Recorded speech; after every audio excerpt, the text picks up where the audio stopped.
क्या अमित शाह को गिरफ्तार करना चाहता है कनाडा?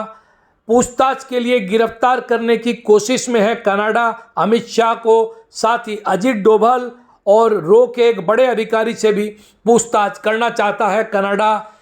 जी हाँ, भारत सरकार को एक खुफिया रिपोर्ट सौंपी है कनाडा ने। ऐसी जानकारी है जिसका खुलासा वाशिंगटन पोस्ट सहित विभिन्न अखबारों में वेस्ट में हुआ है, अमेरिका में हुआ है, जिनका हवाला देते हुए बहुत सी मीडिया रिपोर्ट्स भी आई है कि अमित शाह का नाम लिया जा रहा है निज्जर हत्याकांड में। हरदीप सिंह निज्जर जो कि एक खालिस्तानी आतंकवादी है, भारत में जो एक नामचीन टेररिस्ट है, उसकी हत्या में भारत को शामिल बताया जा रहा है। साथ ही कनाडा के प्रधानमंत्री जस्टिन ट्रूडो, वहाँ की पुलिस के चीफ लगातार भारत विरोधी बयान दे रहे हैं और भारत को इम्प्लिकेट करने की कोशिश कर रहा है।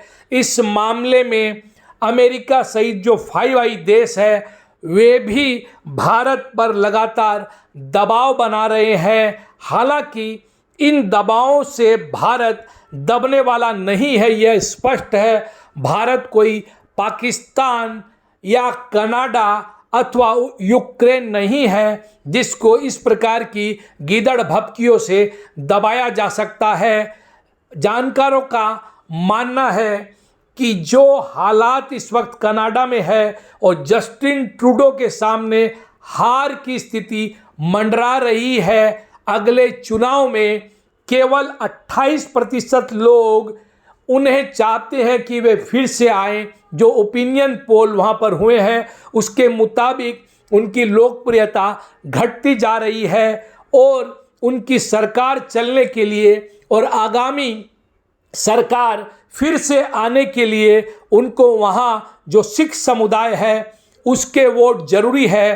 खेद की बात है कि वहां के सिख समुदाय में जो सबसे वोकल और सबसे डोमिनेंट तबका है उसका प्रतिनिधित्व कथित रूप से ये खालिस्तानी करते हैं, जो भारत में खालिस्तान और खालिस्तानी आतंक को बढ़ावा देना चाहते हैं और भारत के टुकड़े टुकड़े करना चाहते हैं। ऐसे ही एक खालिस्तानी आतंक की वहाँ गैंगवार में हुई मौत के बाद कनाडा लगातार भारत पर हमलावर है और दोनों देशों के डिप्लोमेट्स जो हैं उन्हें बुला लिया गया है।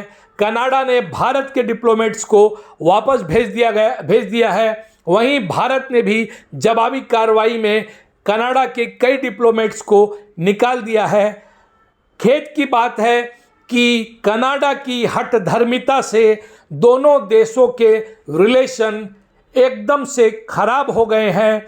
अपनी राजनीति के चलते 70 साल में जो रिश्ते बहुत अच्छे थे, दोनों देशों के बीच में बहुत अच्छा व्यापार है। भारत के 10 सबसे बड़े व्यापारिक संबंधों वाले देश में कनाडा भी है। कनाडा अब उन रिश्तों को बिगाड़ने में लगा है। जस्टिन ट्रूडो अपनी राजनीति के चक्कर में यह संपर्क बिगाड़ने में लगे हुए हैं और भारत विरोधी ताकतों को, खालिस्तानियों को वहां पर पनाह दे रहे हैं। इसका परिणाम दोनों देशों के संपर्कों पर पड़ रहा है। सोचने की बात है कि गैंगस्टर लॉरेंस बिश्नोई का नाम भी इस हत्याकांड से जोड़ा जा रहा है कि लॉरेंस बिश्नोई गैंग ने जो है निज्जर की हत्या की और भारत सरकार के एक रो के अधिकारी इसमें शामिल है और इस पूरे मामले को गो अहेड दिया। खुद गृह मंत्री अमित शाह ने इस प्रकार गृह मंत्री अमित शाह की बात भी सामने लाई जा रही है। मालूम हो कि लॉरेंस बिश्नोई अब उस समय चर्चा में आया जब बाबा सिद्दीकी की हत्या में उसका नाम आया और उसके बाद से लगातार वो चर्चा में बना हुआ है। किंतु यह स्पष्ट है कि अमित शाह का नाम लाकर अमेरिका सहित कनाडा भारत पर दबाव बनाना चाहता है, किंतु वो ये भूल जाते हैं कि भारत किसी से दबने वाला नहीं है। वो ईंट का जवाब पत्थर से देगा। नमस्कार, वंदे मातरम, जय आयोखोम। देखते रहिए नॉर्थ ईस्ट तक, सब्सक्राइब करना ना भूलें।